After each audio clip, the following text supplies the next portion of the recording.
Hi and welcome back to Ice Monkey Tech. I'm Stephen and today we're going to be taking a look at the Xperia 1. I've just picked this up quite cheap, to tell you the truth, very cheap.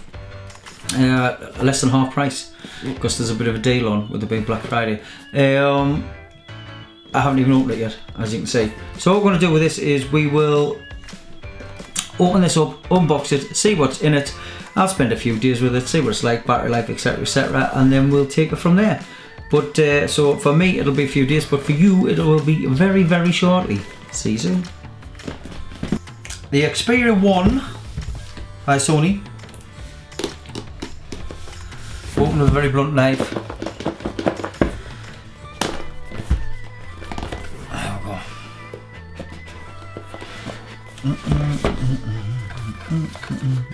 I believe this is black. It is. This is the black one.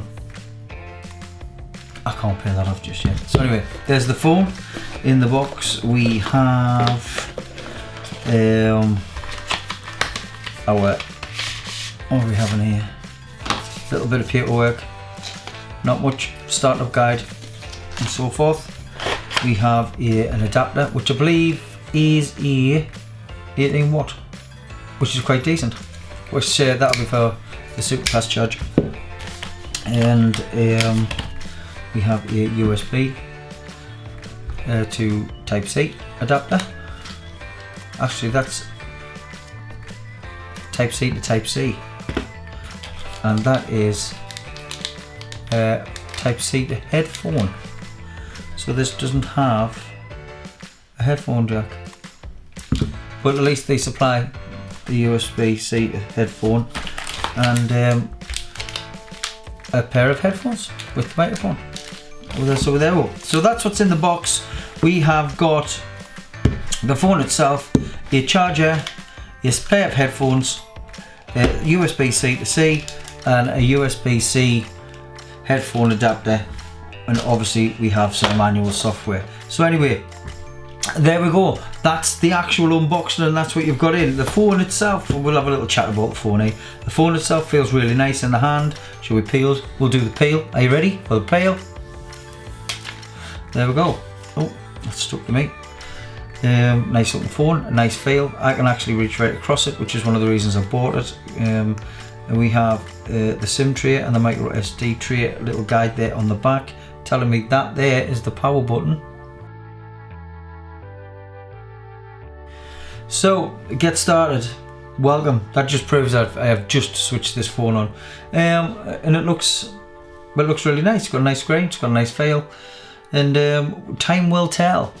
So we can go through. I'll get some specs of this phone, and we'll go through a few of the specs of it, and I'll let you know eventually how I feel this phone is doing. I'm looking forward to using this because this is going to be me daily. I do like the Honor Player, but I've decided to step it up a little bit.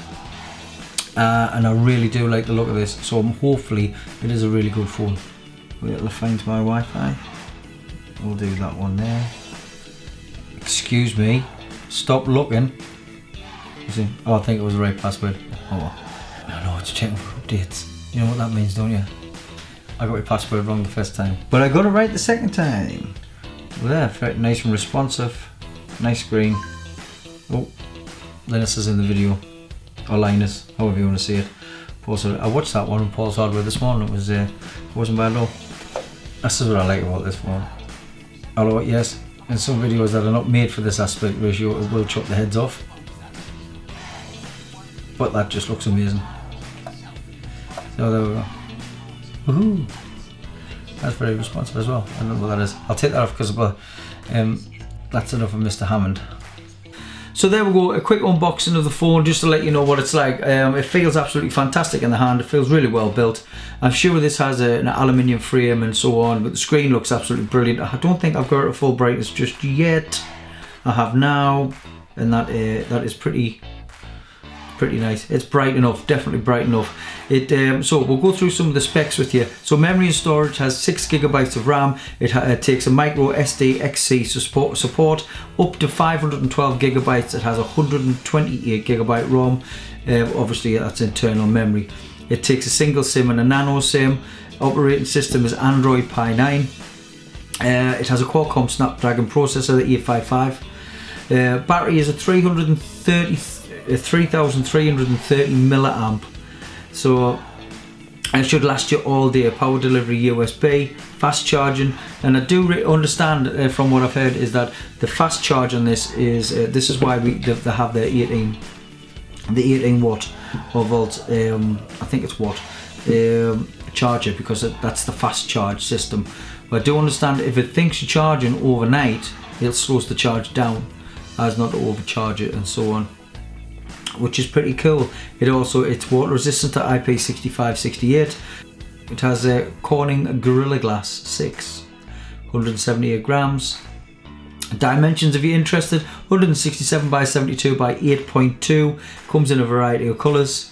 And there is one thing that this doesn't have, which I wish it did have, which is wireless charging. It would have been nice to see wireless charging on this phone. It has a 21.9 cinema wide display. That's the aspect ratio of 21.9, which is that nice wide look, which makes it narrow, which means it's easier if you've got small hands like me to get across to the other side of the screen without having to use both hands all the time. 6.5 inch 4K HDR OLED screen. One of the other main reasons I bought this as well. It supports it's got many other features. We'll go through the camera one. It has a triple lens camera system. It has 3 12 megapixel cameras with a super wide angle and 2x optical zoom. And I believe the front camera is a 8 megapixel. It is an 8 megapixel front selfie camera. The main cameras on the back do support 4K video recording with a plethora of other features, which I'm sure you don't want to be bored with. So from camera features, we've gone through the front camera, and another great feature is that this uses Dolby Atmos, which I use with my Plantronics headphones, which is excellent as well. So as far as we go, a fantastically featured phone, and at the minute I did get this on my contract. But as we all know, you're still paying for your phone on your contract. But at the minute, there's a Black Friday deal on this, and this phone was £350 through O2 on a Black Friday deal. Now that's £400 off, and it makes it cheaper than the Xperia 5 and only a little bit more expensive than the Xperia 10, which in my opinion, if you're going to get a Sony, you would be silly not to pick the Xperia 1 up over the other two, even though you can get the 10 a little bit cheaper, but that doesn't support 4K video recording, doesn't have a 4K screen, and I'm sure as we all know, it doesn't have the QLED screen either. It won't be quite as good, but I'm sure it'll be still a decent phone. So because of the price, I couldn't let it go. I had to have it. I had to have it. But like I say, we'll wrap this video with that. Hopefully you enjoyed it. Tick like, subscribe, tick the bell, anything you like. It'd be nice to see you come back to the channel. I will try and get another one up with this after I've been using it a few days and give you my impressions of it. But for now, take care, and I'll see you all later.